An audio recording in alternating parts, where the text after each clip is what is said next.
Tuzitaje tuzo za jana sasa. Tuzo ya goli bora lenda kwa Lagash Kalisa ambaye huyu anatoka Ethiopia. Huyu ni miongoni mwa viungo ambao pia hata Upete jana aliwapendekeza kwamba ni miongoni mwa wachezaji ambao wamefanya vizuri kwa kosti ya Yanga. Lakini alifunga goli hilo kwenye mchezo wa Yanga dhidi ya Bunda. Moja ya game ambayo ilikuwa kali kweli kweli. Miongoni mwa mechi ambayo hizo Yanga walienjoy ni hii hapa. Lakini mfungaji bora ni Janin Mukanda Isenga.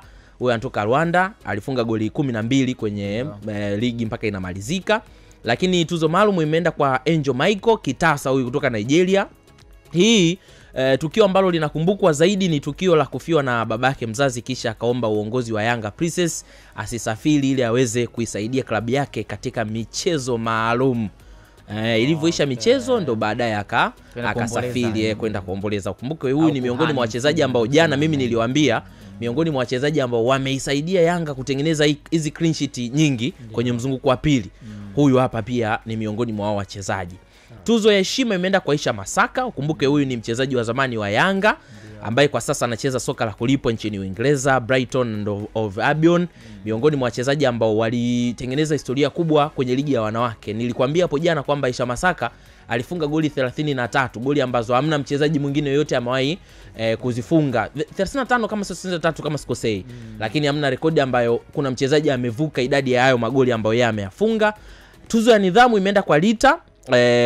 Miongoni mwa wachezaji ambaye pia amefanya vizuri pia kwenye kikosi cha Yanga, na nakumbuka Max jana alisimama pia akasema miongoni mwa vitu ambavyo hivi vinazidi kumpa ubora wake kwenye mpira ni nidhamu yake ambayo anayo. Lakini mchezaji bora wa msimu kwa upande wa Yanga imeenda kwa Igwe.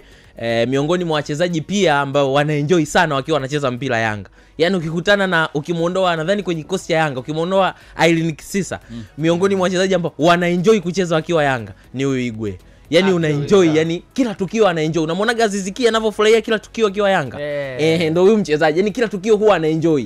Mchezaji wake amefanya save anaenda kumpa 5. Goli limefungwa, watu hata kama ndo wamefunga goli 5, kuna mechi moja Yanga amefunga goli 4 nadhani.